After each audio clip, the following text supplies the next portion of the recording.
안녕하세요. 오늘도 사연살롱을 찾아주셔서 감사합니다. 30대 여성인 저에게는 아주 특별한 가족이 하나 있어요. 저의 고향인 외딴 시골의 가마터에서 평생을 상간백자를 구우며 살아온 친정 엄마예요. 이를테면 무명 도자기 장인인 셈이었죠. 천성이 스터분한 장인 스타일과 같은 성격인 친정엄마는 세상에 이름을 떨치는 예술가가 되기 위한 노력보다는 오로지 더 훌륭한 상간백자를 굽기 위한 기술 연마에만 몰두했어요. 그래서 세상은 비록 친정엄마의 상간백자가 가진 가치를 몰라주었지만 세상 단 하나 있는 가족인 저는 아주 어릴 적부터 알아보았어요. 엄마의 상간백자가 얼마나 대단한 가치를 가진 예술작품인지를요. 무명 도자기 장인인 엄마로부터 심의안을 물려받았다고나 할까요? 엄마의 예술적 심의안을 물려받은 저는 그 덕분에 엄마의 실력과 상간백자가 가진 가치를 올바르게 바라볼 수 있었지만 오히려 그래서 더 엄마의 상간백자가 안타까웠는지도 몰라요. 엄마 본인 입장에서는 상간백자와 함께하는 삶, 그 자체만으로도 행복할 테지만 자식 입장에서는 그게 아니었으니까요. 저는 엄마가, 엄마의 상간백자가 조금이라도 빛을 보기를 바랐어요. 엄마가 무명 도자기 장인이라는 것이 싫어서가 아니라 세상이 친정엄마를 알아주었으면 하는 효심에서였어요. 그런 생각이 들었던 나이가 딱 대학 입시 준비를 시작하던 무렵이었고 고민 끝에 미술대학교에 입학한 저는 졸업한 뒤에는 예술대학원 과정까지 수료했어요. 그리고 마침내 미술관 큐레이터가 되었어요. 세상에게 사랑하는 친정엄마의 상간백자가 가진 가치를 언젠가는 반드시 알려주기 위해서요. 미술관 큐레이터는 미술관 전시회를 기획하고 구입, 수집, 관리, 그리고 때로는 판매를 중개하기도 하는 직업이었기에 세상에 엄마의 상간백자를 알리겠다는 저의 꿈과 아주 딱 맞는 직업이었죠. 하지만 현실은 제 생각과는 조금 달랐어요. 막 커리어를 쌓아 나가기 시작한 신인 큐레이터였던 탓에 제가 좋아하는 엄마의 상간백자를 전시회에 올릴 기회가 많지 않았어요. 그나마 어렵게 따낸 기회조차 전시회의 취지에 어울리면서도 수준 또한 맞아떨어진다며 모두가 인정하는 장인들의 작품에게 밀려나기 일쑤였죠. 하지만 저는 굴하지 않았어요. 엄마의 뛰어난 실력이 어딜 가는 것도 아니니까 차분히 기회를 기다리면서 미술관 큐레이터로서의 경력을 쌓아 나갔죠. 제 경력과 명성이 높아지는 만큼 친정엄마의 상간백자를 전시할 수 있는 기회 또한 늘어날 테니까요. 그러던 어느 날 각고의 노력 끝에 엄마의 상간백자 한 점을 처음으로 전시회에 출품하게 되었던 저는 유명 장인들의 작품에만 관심을 쏟는 사람들 사이로 한 남자를 마주했어요. 관람객들 중 유일하게 친정엄마의 상간백자에 눈길을 주며 그 앞을 한참이나 떠나지 못하고 감상하던 남자였죠. 저는 그 남자에게 반가운 마음으로 달려갔어요. 작품이 마음에 드시는 모양인가 봐요. 지금은 가주시겠습니까? 네? 이렇게 훌륭한 상간백자를 만난 건 참 오랜만이어서요. 방해받고 싶지가 않네요. 아, 네, 감사합니다. 남자의 말과 행동은 최고의 찬사였어요. 제 아무리 명장의 작품이라 한들 대화까지 거부하면서 집중하게 만들 만큼 매력있는 작품은 드물거든요. 그래서 저는 흔쾌히 자리를 비켜주었고 꽤 오랜 시간 친정엄마의 상간백자를 감상하던 남자는 전시회 관람 시간이 끝날 때가 되어서야 저를 찾아왔어요. 이번 전시회 기획한 큐레이터분 맞으시죠? 그럼요. 그렇다면 앞으로 많이 노력하셔야겠네요. 큐레이터분 심미안이 영. 오늘 전시회가 부족하다 느끼셨나 봐요. 당연히 부족했죠. 제일 빛나는 상간백자가 딱 한 점밖에 전시되어 있지 않는데. 저도 그게 좀 아쉽다 싶던 참이었어요. 상간백자가 엄마의 작품이어서가 아니라 큐레이터로서의 생각이에요. 오늘 전시된 어떤 도자기보다 뛰어난 가치를 가지고 있다고 보거든요, 저는. 그런 상간백자를 마음껏 전시할 수 없는 현실이 많이 안타깝기도 하고요. 어머님의 작품이라고요? 네, 아직은 무명 장인이지만 암튼 그래서 저도 노력 많이 하고 있어요. 오늘은 신인 큐레이터인 탓에 친정엄마의 상간백자를 딱 한 점밖에 전시하지 못했지만 다음 전시회에는 2점, 또 다음 전시회에는 3점, 이렇게 조금씩이라도 늘려나가 보려고요. 멋있네요. 응원하겠습니다. 아니지, 말로만 응원할 게 아니라 어머님의 첫 전시회 출품작을 제가 구매하고 싶은데 가격대가 어느 정도 할까요? 글쎄요, 판매용으로 올린 작품까지는 아니라서. 많이 받으세요. 머지않아 세상을 빛낼 국보급 장인의 데뷔작품인데 정당한 값을 치러야죠. 그 남자는 세상 2번째로 친정엄마의 상간백자가 가진 가치를 똑바로 바라봐 주었고 마치 한 사람처럼 꼭 닮은 신미안을 가지고 있던 저와 남자는 연인이 되었어요. 그리고 오래지 않아 결혼 준비를 시작하게 되었죠. 저희의 결혼에는 아무런 걸림돌도 없을 것만 같았어요. 예비시모 또한 예비신랑만큼이나 미술을 사랑하며 미술품 수집을 취미로 둔 미술 애호가였으니까요. 그런 예비시모는 상견례 장소를 덜컥 최고급 호텔 레스토랑으로 잡더니 상견례차 처음 만난 엄마에게 무척이나 깍듯했어요. 말씀 많이 들었습니다. 상간백자 만드시는 최진숙 선생님 되신다지요? 선생님이라니요. 민망합니다. 한낱 평범한 도자기공에 불과한걸요. 한편으로는 조금 어색하기도 하네요. 그저 그런 도자기공에 불과한 저희 집안 입장으로 이처럼 고급스러운 호텔 레스토랑에서 직접 대접을 받아도 되나 싶은 마음에서요. 아우, 겸손하시기는요. 선생님 같은 분과 혼담을 나누려면 격식을 차려도 제대로 차려야죠. 하기사 벼는 무르익을수록 고개를 숙이는 법이라니까요. 실례가 아니라면 악수 한 번만 청해도 괜찮을까요? 어디까지나 선생님을 존경하는 마음에서요. 요즘 말로는 팬심이라고들 하죠. 그럼요. 어디 양가 무친끼리 악수 한번 합시다, 우리. 와, 이 손이 역시나 장인다운 손입니다.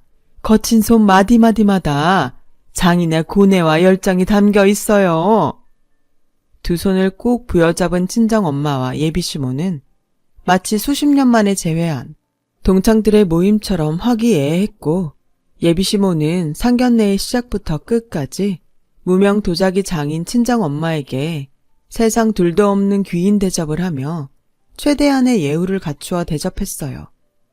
그렇게 상견례는 성공적으로 끝이 났고 저희의 결혼에는 아주 자금잡음조차 없을 것만 같았죠. 저도 친정엄마도 예비신랑도 심지어 예비시모까지 모두가 같은 생각이었어요. 하지만 결혼 준비가 막바지에 이르던 무렵 친정엄마가 예비시모에게 상간백자 식기 세트를 결혼 선물로 보냈어요. 몇 달을 식사 거르기 일수에 심지어는 잠까지 줄여가며 정성스레 구워낸 작품이었고 말이 식기 세트일 뿐이지 사실상 진귀한 예술작품이었죠. 그런데 상간백자 식기 세트 선물을 받은 예비시모는 뜻밖에도 차가운 반응을 보였어요. 알고 보니 예비시모가 엄마를 동명이인인 유명 도자기 장인으로 착각했던 거더라고요. 그 착각 때문에 결혼을 허락했으며 상견례 날에도 엄마를 선생님이라 부르며 깍듯하게 모셨던 것이었어요. 그러다 결국 엄마가 무명 장인이라는 사실을 알게 된 시모는 결혼 반대 노선으로 돌아서 버렸고요. 결혼 반대는 저를 대뜸 시댁으로 불러다 놓은 예비시모가 그동안 자신이 수집해왔던 컬렉션을 보여주며 부잣집 유세를 떨고 자신의 신미안을 자랑하면서 시작되었죠. 지금 보고 있는 요 화가 말이다. 참, 너 유화가 뭔지는 알지? 유화. 네, 제 직업이 미술관 큐레이터잖아요. 하긴 꼴에 미대 졸업하고 예술대학원까지 수료했다고 했나?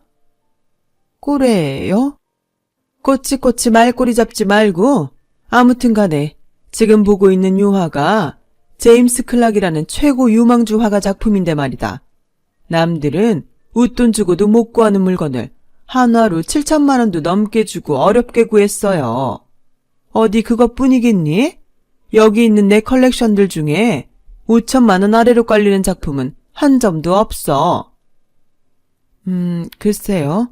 별로 그렇게 보이지는 않는데요. 이것 보라니까. 없이 산 주제에 미대를 나오고 예술대학원을 졸업하고 하면 뭘 하냐고. 아무리 미술관 큐레이터를 해봤자 결국에는 하층민일 뿐인데 우리 같은 상류층 기부인이 누리는 호사에 대해 제대로 알고 있을 리가 없지. 지금 그게 무슨 말씀이신지. 타고나기를 하층민인 것들의 신미하는 아무리 노력해봤자 결국에는 타고나면서부터 온갖 귀한 미술작품들을 접하며 자란 우리 상류층을 따라오지 못한다는 소리다. 대표적으로 도자기 장인이랍시고 쓸데없이 쓰레기만 양산한 애는 너 그 친정엄마란 사람 말이야. 친정엄마가 만든 상간백자를 쓰레기라고 하셨나요, 지금? 상간백자만 쓰레기겠니? 사기 결혼을 하려고 했던 사람 또한 쓰레기겠지. 말씀이 너무 심하시네요. 그러는 어머님 쪽은 뭐 얼마나 대단하다고. 얼마나 대단한지를 꼭 내 입으로 해야겠어? 딱 보면 몰라? 우리 집안은 비싸고 귀한 미술품들만 들여놓는 상류층 집안이야. 반면에 너희 친정은 가진 재산이 별 볼 일 없으면 높은 명성이라도 있던가. 이러니 내 입장에서는 사기 결혼일 수밖에. 애초에 저는 친정엄마를 유명 장인이라고 소개한 적도 없는데 어머님 혼자서 동명이인 유명 장인이랑 착각한 거잖아요. 근데 사기 결혼이라뇨. 그리고 정작 진짜 사기를 맞고 다닌 사람이 누군데요? 누가 사기를 당하고 다녀? 누구? 나? 너 지금 나한테 하는 소리니 그거? 됐습니다. 말을 말죠. 어차피 100번 설명해봤자 한 번을 알아듣지도 못할 테니. 왜 말을 하다 말어? 응? 내가 어디가 뭘 어땠다고? 웃긴 건요. 그날 시모가 저에게 컬렉션을 보여주며 떨어댔던 돈 있는 유세와 신미한 자랑은 번데기 앞에서 주름 잡는 격이라는 거였어요. 제가 미대를 졸업하고 예술대학원을 졸업하고 미술관 큐레이터로 근무한다고 해서 잘난 척을 떨려는 건 절대 아니에요. 신미한이야 사람들 각자의 가치관에 따라 다른 것인 만큼 모든 신미한을 존중해요. 시모가 우습게 보였던 이유는 저와는 다른 신미한을 가지고 있기 때문이 아니었어요. 미술 애호가 행세를 하고 다니면서 얼마나 호구 취급을 당해왔는지 최소 5천만 원이라는 거액을 들여가며 수집한 컬렉션들이 진품이 없었기 때문이었죠. 짝퉁이었다고요. 상황이 이러니 제가 말을 하다가 말아버릴 수밖에요. 진흙을 산삼이랍시고 퍼먹는 천둥 벌거숭이에게 너 지금 흙 먹고 있다고 아무리 설명해봤자 알아들을 리도 없는 데다가 굉장히 지루한 말싸움이 되어버릴 테니까요. 그래서 저는 예비시모에게 당신의 컬렉션이 전부 짝퉁이라고 설명하기를 초장부터 포기해버렸어요. 진흙을 퍼먹든 산삼을 집어삼키든 예비시모 좋을 대로 살라는 생각이었죠. 다만 엄마를 무명 도자기 장인이랍시고 무시해대는 행동만큼은 참을 수 없었고 저는 딱 그 부분에 대해서만 목소리를 높였어요. 최소 5천만 원씩 들여가며 수집한 컬렉션이 사실은 어떤 가치를 가지고 있는지에 대해서는 말하지 않을게요. 그럴 이유도 없으니까. 하지만 엄마의 상간백자를 무시하는 말만큼은 바로잡아야겠네요. 바로잡아? 너 지금 나 가르치니? 가르치는 걸로 보이면 그냥 그렇게 들으시던가요. 야! 장담하는데 오래지 않아서 엄마의 상간백자는 분명 빛을 볼 겁니다. 어머님이 최소 5천만 원씩 들여가면서 수집한 컬렉션? 그 컬렉션이 컬렉션으로 보이지 않을 만큼 대단해질 거예요. 장당 같은 소리 하고 있네. 그깟 쓰레기를 세상 누가 알아본다고? 내가 알아봐요. 어머님 아들도 알아봤어요. 그리고 믿어요. 제가 무명 도자기 장인의 딸이어서가 아니라 하나의 미술인으로서 품은 분명한 확신입니다. 그러니 앞으로 2번 다시 제 앞에서 그런 얘기 꺼내지 마세요. 어머님 말 맞다나 제 눈에는 격떨어지는 행동일 뿐이니까. 그때나 지금이나 전 당당해요. 아직 알려지지 않았을 뿐이지 친정엄마의 상간백자는 그만한 가치가 있음이 분명했으니까요. 하지만 자기 생각에 빠져 사는 사람들이 늘 그렇듯이 예비시모는 편견을 거두지도 않았고 오히려 누가 누굴 가르치냐며 펄펄 뛰었죠. 그렇게 얼마 뒤 어떻게 하면 저와 친정엄마의 콧대를 꺾어 결혼을 파투놓을까 고민하던 예비시모가 결국 사달을 내버리더라고요. 엄마가 예비시모에게 결혼 선물로 보냈던 작품, 귀한 상간백자 식기세트를 개밥그릇으로 써버린 것이었어요. 그것도 모자라서 예비시모는 미술 애호가 귀부인인 주변 지인들에게 친정엄마의 상간백자를 개밥그릇이라며 한 점씩 돌려버렸어요. 엄마의 백자를 받은 사람들은 아무것도 모르는 채로 진짜 개밥그릇으로 써버렸고요.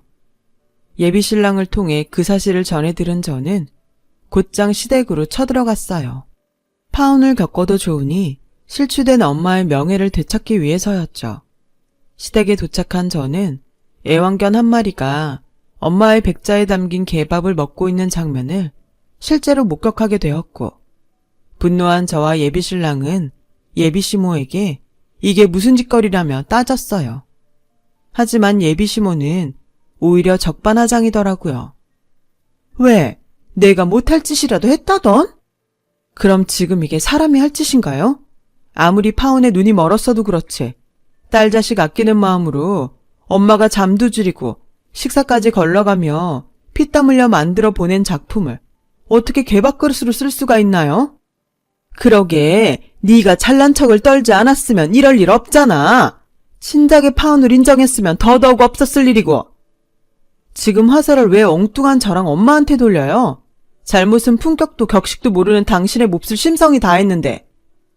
이게 어디서 유세야?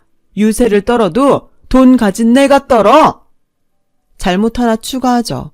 품격도 격식도 모르는 데다가 수준까지 아주 한참 떨어지는 몹쓸 졸부심보. 끝까지 콧대 세우기는 꼴에 뭐 잘났다고. 아, 상간백자, 개밥그릇 저거. 세상 아무도 알아주지 않는 친정애미가 배출해낸 쓰레기? 어디 한번 보자 그래.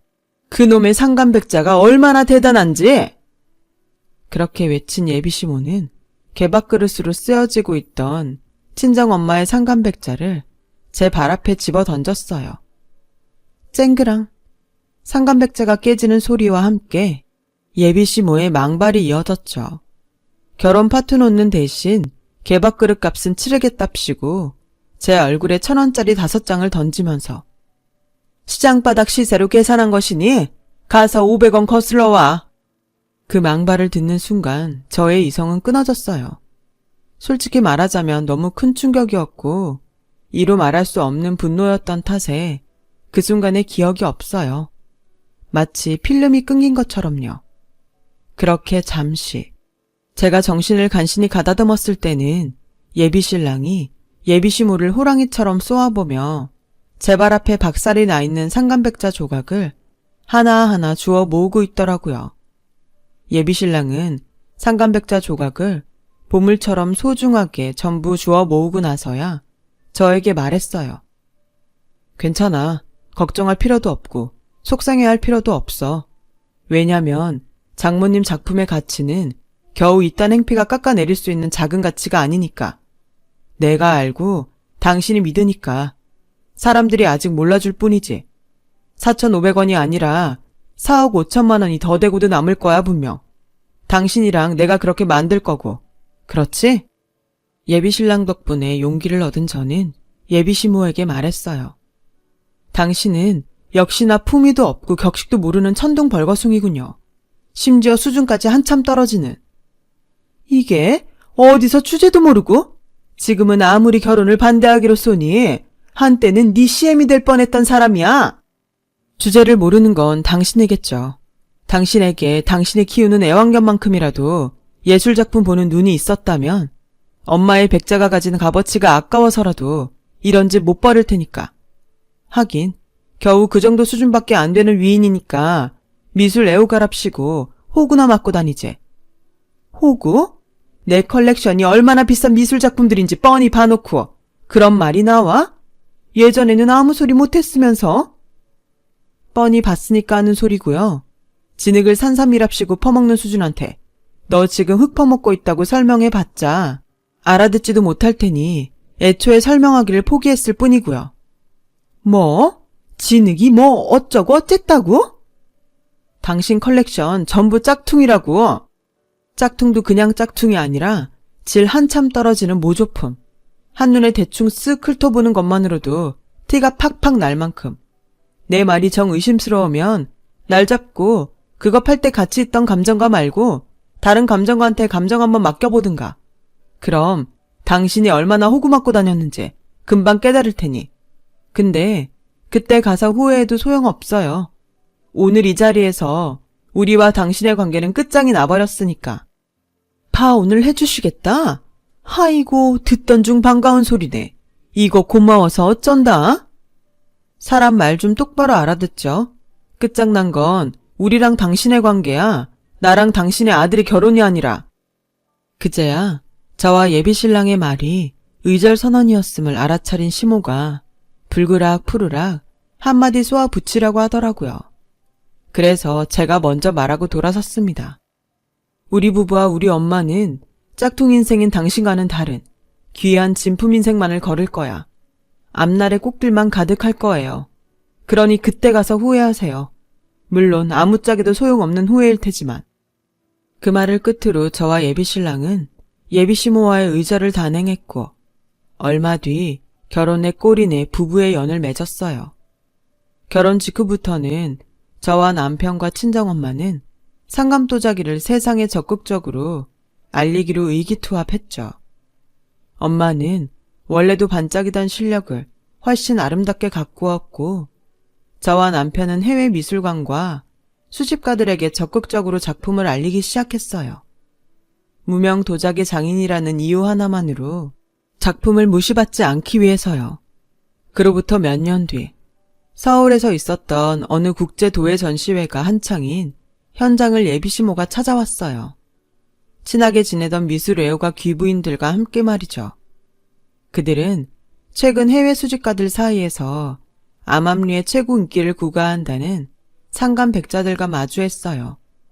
예비시모와 미술 애호가 귀부인들은 그 상감백자를 너무도 갖고 싶어 했지만 벌써 한참 전에 매진되어 버린 상황이었어요.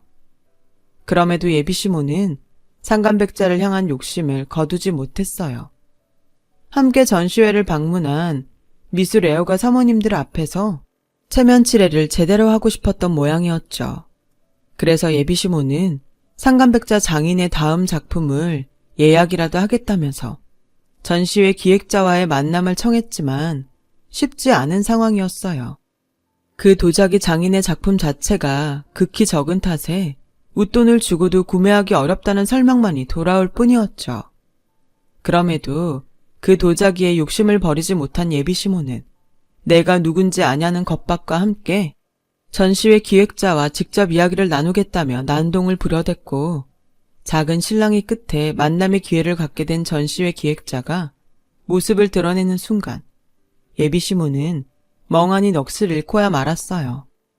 예비시모에게 떡하니 명함을 건넨 큐레이터는 바로 저였으니까요. 네가 어떻게 여기 있니? 난 분명 기획자랑 직접 얘기하기로 했는데. 명함 보고도 모르겠어요? 아니, 명함에 써있는 것이 내 이름인 줄은 알겠는데 이거 혹시 깜짝 몰래카메라 그런 거니? 전시회 프로그램에 포함되어 있는 서프라이즈 몰래카메라 이벤트? 용건만 간단히 하죠. 다른 고객님들 미팅 요청이 워낙에 많아서요. 아하, 너 여기서 알바하는구나. 큐레이터, 비서 뭐 그런 거? 하기사 내가 너 큰 사람 못 될 줄 진작에 알고 있었어. 그렇게 현실이 부정하고 싶다면야 그렇게 생각하면서 살든가요. 더 할 말 없으면 저는 이만 가보겠습니다. 잠깐, 그럼 혹시 우리가 방금 본 상간백자들이 설마 사부인, 아니 너희 모친 작품이었니? 그래서 얘기했잖아요. 우리는 짝퉁 인생인 당신과는 다르게 명품길만 걷게 될 거라고.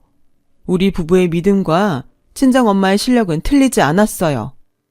지난 몇 년 사이 저희 부부의 노력 덕분에 친정엄마는 해외에서 인정받는 상간백자 장인이 되었고, 하루가 다르게 치솟는 상간백자의 값어치만큼이나 큰 부자가 되어 있었던 거죠.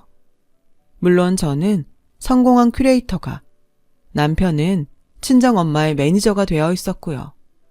그렇게 제가 직접 기획한 국제도예 전시회에서 예비시 모아 뜻밖의 재회를 하던 날, 친정엄마의 성공을 뒤늦게 깨달은 예비시모의 얼굴에는 5만 가지 후회가 스쳐 지나갔지만, 예비시모에게 의절을 선언했던 저의 말처럼 아무짝에도 소용없는 후회일 뿐이었죠. 예, 며느라, 내가 이런 말하기 염치 없는 건 알지만서도 지켜보는 사모님들 눈도 있고 하니 지난 미움이랑 제쳐두고 체면 한 번만 세워주지 않으련? 체면이요? 어떤 체면이요? 오늘 전시되지 않은 상간백자라도 좋아. 만들다가 마음에 들지 않아서 깨버리려던 상간백자라도 좋으니 한 점만 어떻게 안 될까?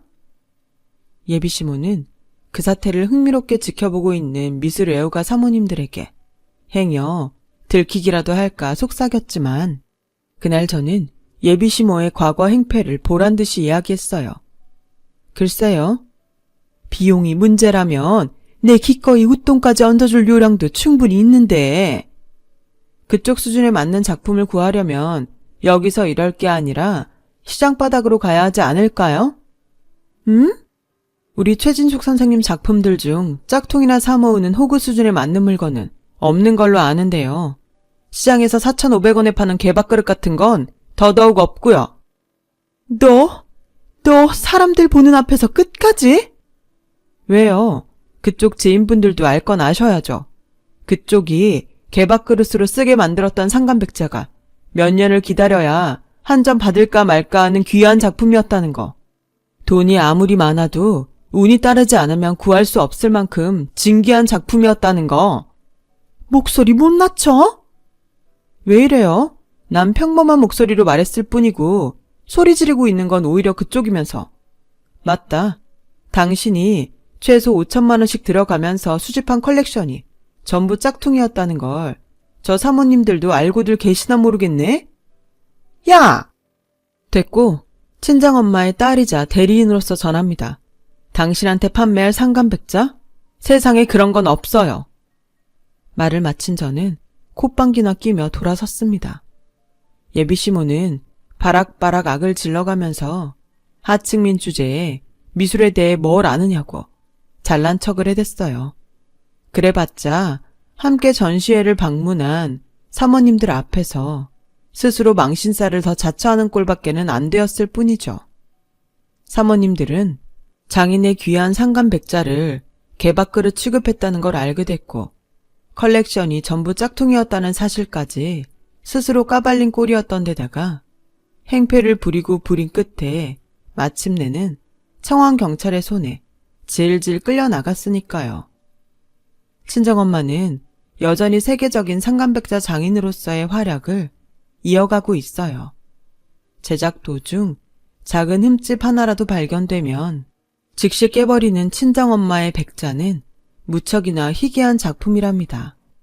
국제도예 전시장에서 망신살을 자처하며 청왕경찰에게 끌려나갔던 예비시모는 왕따가 되었어요. 미술 애호가 기부인들은 상간백자를 개밥그릇으로 쓰게 만든 예비시모를 사람 취급도 안 하고 세계적 장인을 4,500원짜리 하층민 취급했다는 소문까지 돌아버린 탓에 얼굴을 들고 다닐 수도 없는 상황이에요. 예비시모는 몰랐던 거죠. 늘 함께하던 사모님들이 젊고 유망하지만 가난한 젊은 장인들의 후원자였다는 사실을요.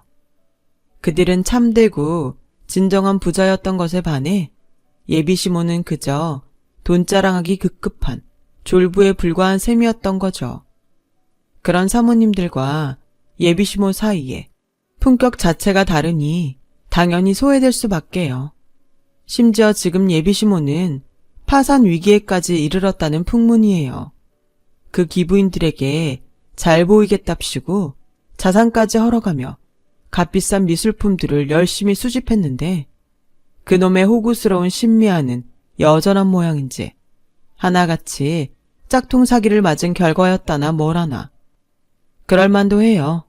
비싼 미술작품은 한 점당 억대를 호가하는 판국이라 예비시모만큼이나 수집하려면 재벌가 정도는 되어야 되는데 예비시모는 재벌가 수준의 부자까지는 아니었거든요. 이래서 평소에 마음씨를 곱게 써야 한다는 거 아닐까요? 예비시모가 행패만 부리지 않았더라면 큐레이터 며느리인 저를 둔 덕분에 호구 신세를 면할 수도 있었을 테고 세계적인 장인을 사돈으로 둔 미술 애호가 시어머니가 될 수도 있었을 테니까요. 몹쓸 심술이나 부리다가는 넝쿨채 들어온 호박도 스스로 걷어차버리는 수가 있으니 저도 마음씨 곱게 써야겠어요. 저의 긴 이야기 들어주셔서 감사해요. 멀리 있는 어려운 예술품이 아니더라도 일상의 작은 그림, 음악 하나가 여러분들의 마음을 따뜻하게 감싸주는 하루가 되기를 바랍니다. 여러분, 사연 댓글에 응원과 현명한 조언 부탁드려요. 좋아요와 구독은 저에게 큰 힘이 됩니다. 오늘도 좋은 일 가득하세요.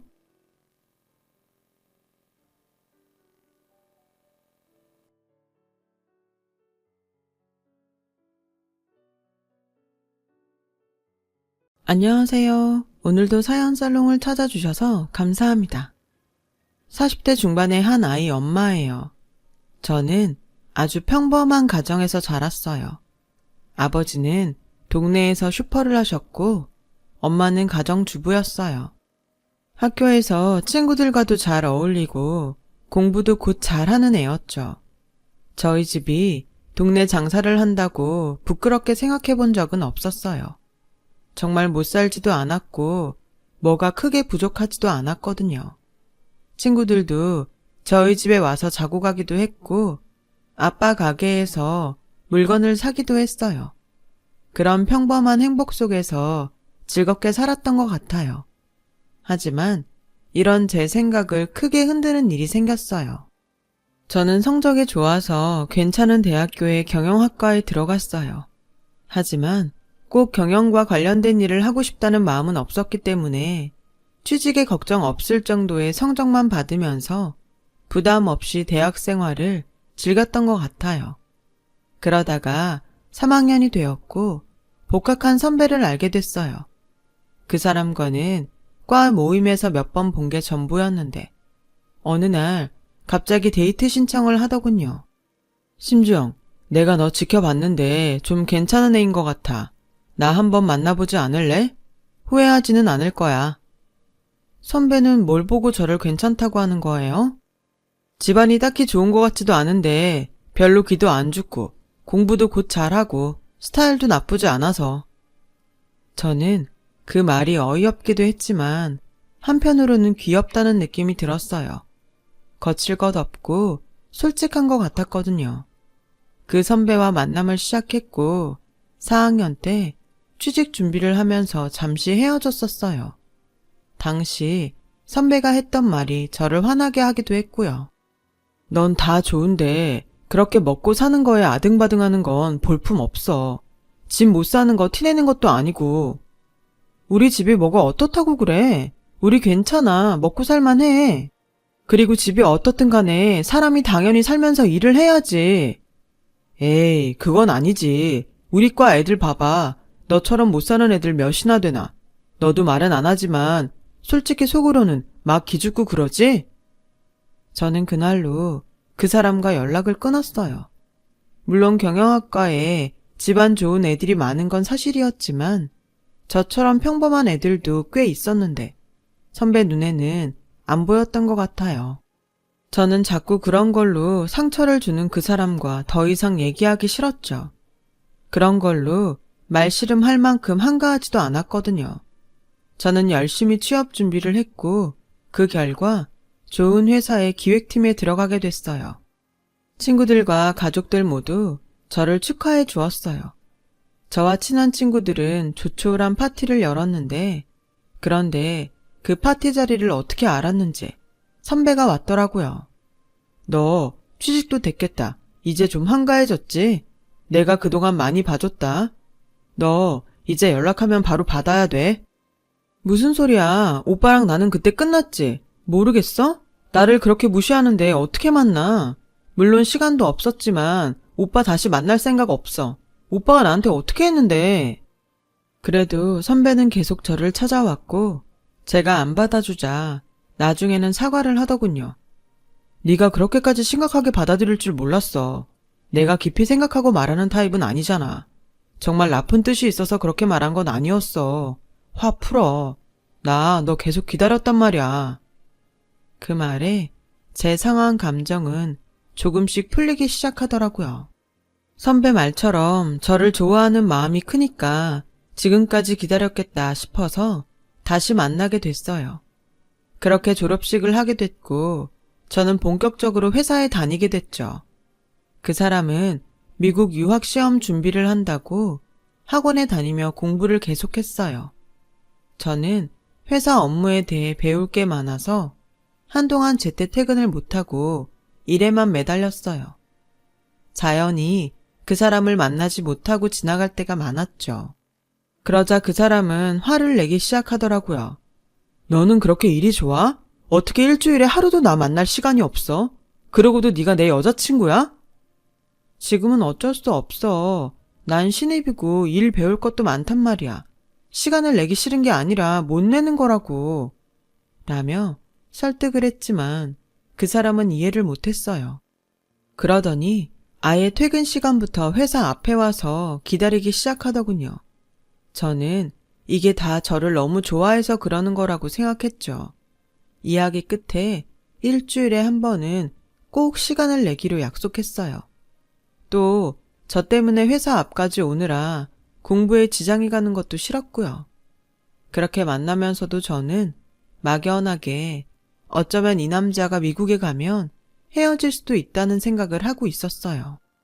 저는 여기서 회사도 다녀야 했고 제 생활이 있었으니까요. 그런데 그 사람은 당연히 제가 같이 미국에 간다고 여기더라고요. 저는 미국에 같이 갈 생각이 없다고 했고요.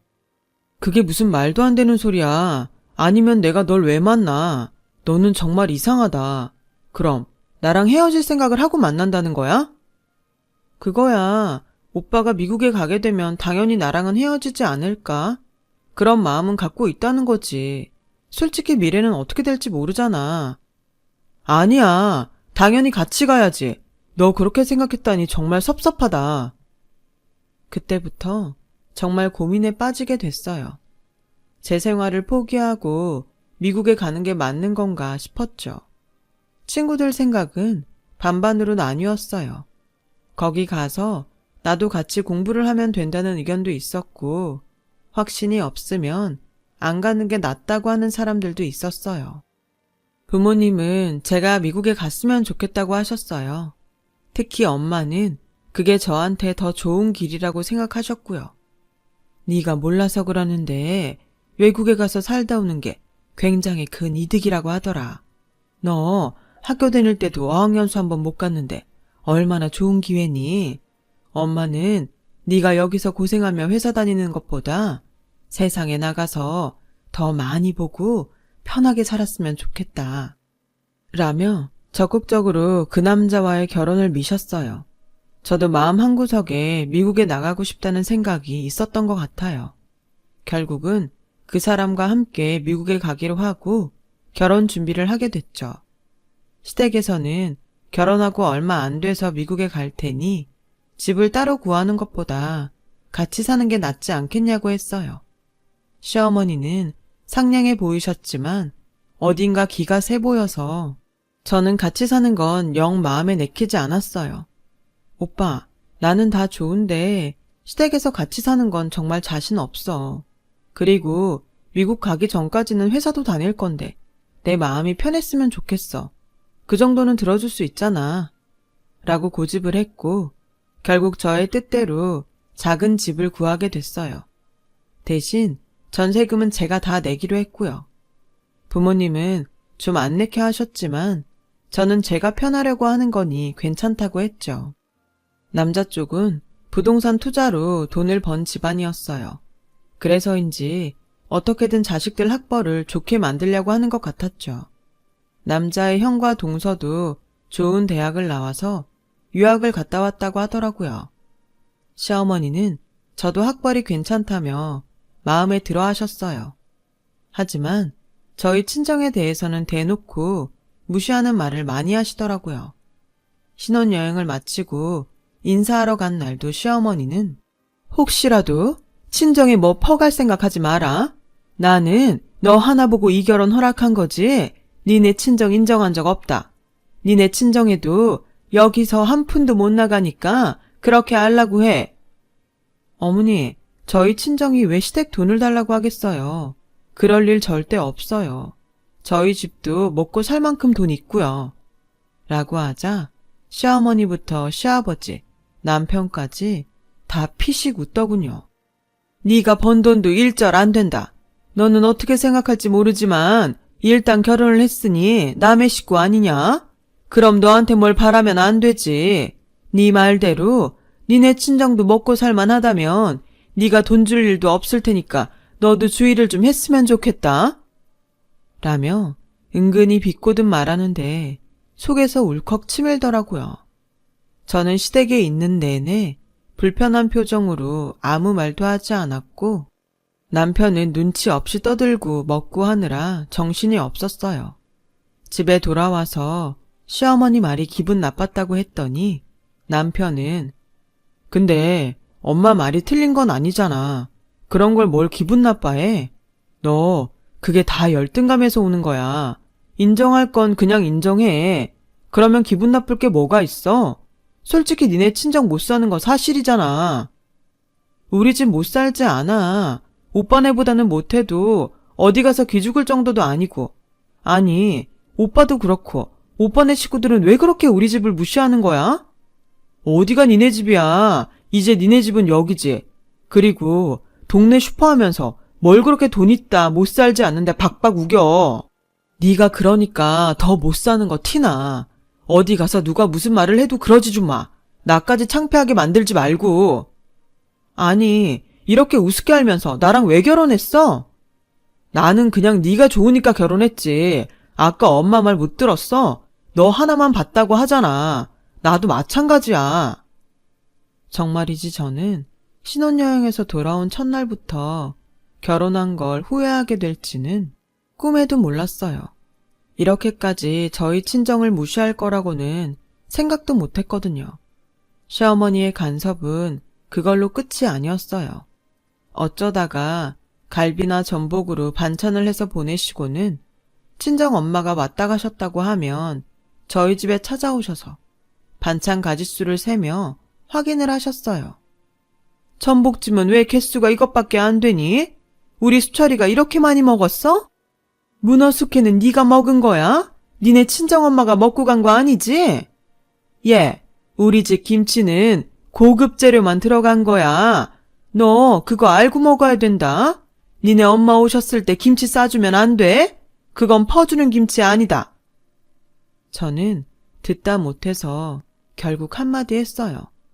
어머니, 맛있고 건강에 좋은 음식 갖다 주시는 건 감사한데 이제 저희가 알아서 해 먹을게요. 마음만 받을게요. 너 회사 다니면서 무슨 음식을 한다고 그래? 청소하는 것도 힘들어 한다면서. 혹시 음식이 입에 안 맞니? 그런 거 아니에요. 힘들어도 저희끼리 해야지 미국 가서도 잘 적응하죠. 라고 하자 시어머니는 못마땅한 표정을 지으면서도 알았다고 하셨어요. 그런데 남편이 공부를 하고 집에 와서 제게 화를 내더라고요. 너는 무슨 인생이 고난 극복하는 게 목표야? 왜 요리를 우리가 직접 해? 네 솜씨로는 어림도 없는 음식 해다 주시면 감사합니다를 100번 해도 모자랄 텐데 우리끼리 해먹는다고 가져오지 말라고 했다며. 왜 나한테는 물어보지도 않고 그런 걸 결정해? 음식 갖다 주셔놓고 간섭이 너무 심하시잖아. 친정 엄마만 왔다 가시면 쫓아오셔서 반찬이 얼마나 남았는지 확인하고. 솔직히 그러는 건 너무하는 거 아니야? 너무 자존심 상해서 말 안 했는데 그렇게까지 하면서 어머니가 갖다 주시는 거 먹고 싶지 않아. 그럼 나는 뭘 먹어? 우리 엄마는 좋은 재료로 만든 거니까 신경 쓰여서 그런 건데 뭘 또 그렇게 예민하게 반응해? 이래서 수준이 맞는 사람들끼리 살아야 된다고 그렇게 말하나 보네. 지금 말 다 했어? 자꾸 수준 하는데 그러는 오빠네 집은 뭐 그렇게 대단한 수준이라고 그래? 그냥 부동산 투기 잘해서 돈 좀 모은 것밖에 없잖아. 뭐? 투기라고 했어 지금? 너 여태까지 우리 부모님을 그런 식으로밖에 생각 안 한 거야? 하도 우리 집 보고 뭐라고 하니까 하는 소리야. 뭐 그렇게 잘났냐고. 저와 남편은 그날 크게 싸웠고 저희 두 사람은 각자 다른 방에서 자고 며칠 동안 서로 한마디도 하지 않았어요. 그러다가 남편 생일이 다가와서 생일 파티 준비를 하며 남편과 다시 말을 하게 됐어요. 결혼하고 처음 맞는 생일인데 그래도 기분 좋게 해주고 싶었죠. 남편이 전부터 갖고 싶어 했던 시계를 선물로 준비하고 평소 좋아하는 음식들을 직접 만들기로 했어요. 하지만 제가 요리를 많이 해보지 않아서 서툰 점이 많았죠. 친정엄마는 전화로 제가 음식 준비를 하는데 힘들다고 하는 얘기를 듣더니 와서 도와주겠다고 하셨어요. 괜찮아 엄마. 우리가 갈 때마다 엄마가 얼마나 음식을 많이 해주는데 뭘 여기까지 와서 해준다고 해. 너무 힘들어. 나야말로 괜찮아. 사위 생일상을 장모가 안 해주면 누가 하니? 라고 하시며 생일 전날부터 오셔서 음식 준비를 도와주셨어요. 생일날은 직접 만드신 양념갈비도 가져오셨고요. 남편이 손님들을 데리고 올 시간에 맞춰서 엄마와 음식을 준비하는데 시어머니가 오셨어요. 시어머니는 금색 보자기로 싼 음식통들을 내려놓으시며 아니 어떻게 오셨어요? 오신다는 말씀 못 들었는데? 저도 어머니 오시는 줄 몰랐어요. 저희 엄마는 저 음식 만드는 거 도와주러 오셨는데요. 라고 하자 떨떠름한 표정을 짓더니 가져온 음식들을 풀어놓으시더라고요. 잠시 후 남편과 남편 친구들이 왔고 저와 엄마는 거실에 펴놓은 상에 음식을 날랐어요. 엄마가 직접 양념하신 갈비를 가지고 나오셔서 상 위에 놓았을 때였어요. 갑자기 시어머니가 나오더니 갈비가 담긴 그릇을 바닥으로 확 치우는 거였어요. 이런 거 내놓지 말고 저리 비키세요. 라더니 자기가 가져온 떡갈비를 가운데에 떡하니 놓더라고요. 엄마는 얼굴이 붉어지면서 얼른 부엌으로 피하셨어요. 저는 너무 어이가 없어서 한참을 그 자리에 멍하니 서 있었어요. 시어머니와 남편은 제가 보이지도 않는 것처럼 사람들하고 어울려서 얘기하고 먹느라 정신이 없더군요. 제 소개도 안 하고요. 그제야 저는 남편과 시댁한테 제 위치가 어떤지 깨달았어요. 저는 정신을 차리고 앞치마를 벗고서 엄마 팔을 잡고 그 집을 나왔어요. 엄마도 아무 말씀 안 하시고 저를 따라 나오시더라고요. 집에 도착한 저는 방에 들어가 혼자 펑펑 울고 말았네요. 부모님도 그런 저를 아무 말 없이 보셨죠. 제가 이혼을 하겠다고 하자 부모님도 두 말 않고 그러라고 하셨어요. 알고 보니 그동안 시어머니가 친정에 몇 번이나 전화를 해서 저를 꼬셔서 돈 빼내갈 생각하지 말라고 했다는 거였어요. 정말 너무 어이가 없고 화가 나는데 그걸 갚아줄 방법이 없다는 게 더 화가 나더라고요. 그런 중에도 남편은 속이 뒤집히는 말만 했어요. 아니, 그때는 장모님이 좀 눈치가 없으셨던 거 맞잖아. 손님들 상에 그렇게 저렴한 양념갈비를 내놓으면 어떡하냐? 우리 엄마가 또 그런 건 못 참거든. 근데 너 진짜 나랑 이혼하게? 그거 솔직히 너한테 더 불리한 거 알지? 나는 남자고 몇 개월 안 산 거라 괜찮은데 넌 여자라 다르잖아. 실수하지 말고 잘 생각해봐. 내가 한 가장 큰 실수는 너를 만나서 결혼까지 한 거야. 다시 결혼 못하는 일이 있어도 니네하고는 인연 끝낼 거야. 그렇게 저는 이혼을 했고 남편 집에서 비싼 변호사를 선임하면서 위자료도 많이 받지 못하고 끝났어요. 너무 속이 상했지만 이렇게 인연이 끝난 것도 다행이라고 생각했죠. 저는 친한 선배 투자회사에서 다시 일을 하게 됐어요. 정말 한 5년간 다른 건 생각 안 하고 일만 했던 것 같아요. 그렇게 열심히 일을 하다 보니 회사에서도 인정을 받게 됐고 우리 회사 법률 문제를 맡고 있는 법무회사의 변호사에게 고백도 받게 됐어요. 그분은 몇 년 전 부인과 사별을 했고 제가 이혼했다는 것도 알고 있었죠. 짧았던 결혼 생활이지만 기억이 너무 안 좋아서 망설였는데 그분이 워낙 진실되게 설득하기도 했고 그분 어머님도 만나면서 좋은 분들이라는 확신이 생겨 재혼을 결심하게 됐어요. 재혼하고 2년 후 저희는 예쁜 딸을 낳게 되었어요. 저희 부부는 물론이고 양쪽 집안에서도 다 너무 좋아하셨어요. 그렇게 행복한 시간을 보내고 있는데 어느 날 믿지 못할 사람과 마주쳤어요. 바로 전 남편이었죠. 그 사람은 우리 회사에서 투자를 받기 위해 왔더라고요. 제가 맡은 일은 아니었기 때문에 못 본 척하고 있었는데 저한테 와서 먼저 말을 거는 거였어요. 너 여기서 뭐해? 혹시 여기 다니는 거야? 야, 어떻게 이런 데서 만나냐? 진짜 너랑 내 인연도 질기다 즐겨. 그렇게 얘기하는데 아무래도 제가 회사에서 허드렛 일을 한다고 생각하는 것 같더라고요. 계속 저를 위아래로 훑어보며 자기는 유학을 갔다 와서 대기업에서 일하다가 창업을 하게 됐다며 자랑을 늘어놓았어요.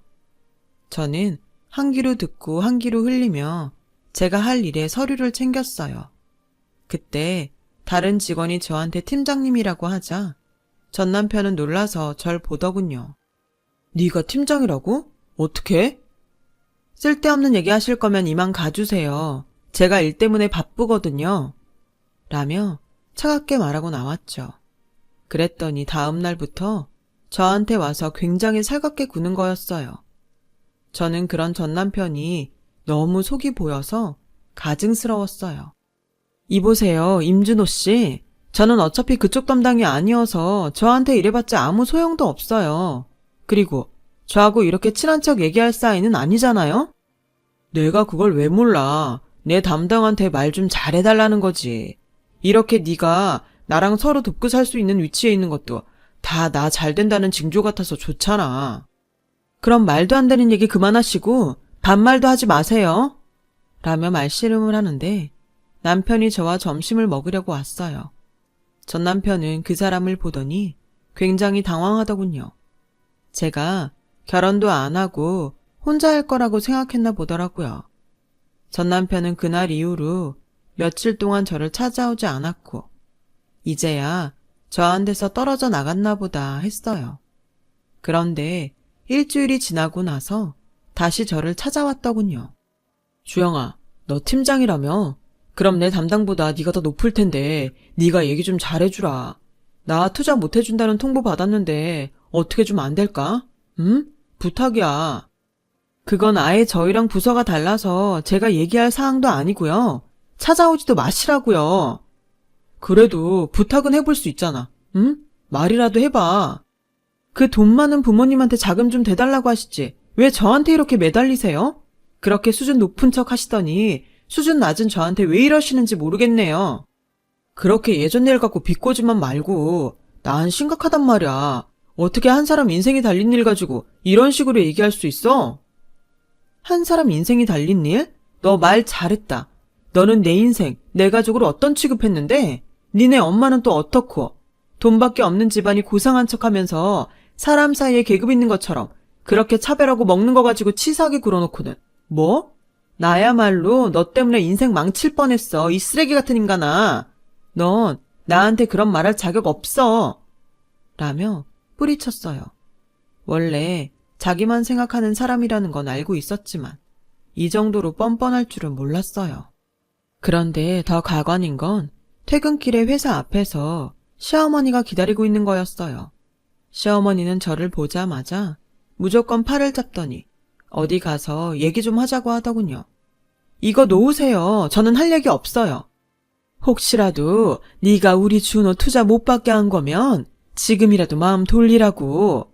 네가 아직도 우리 집에 서운한 게 있나 본데 서로의 앞날을 위해서라도 다 풀고 지내는 게 좋지 않겠니? 라는데 뒤에서 저희 엄마 목소리가 들렸어요. 아니, 이 옆에 내가 미쳤나? 그 손 못 놔? 라며 시어머니를 확 밀쳤고 그 바람에 시어머니는 그 자리에 넘어졌어요.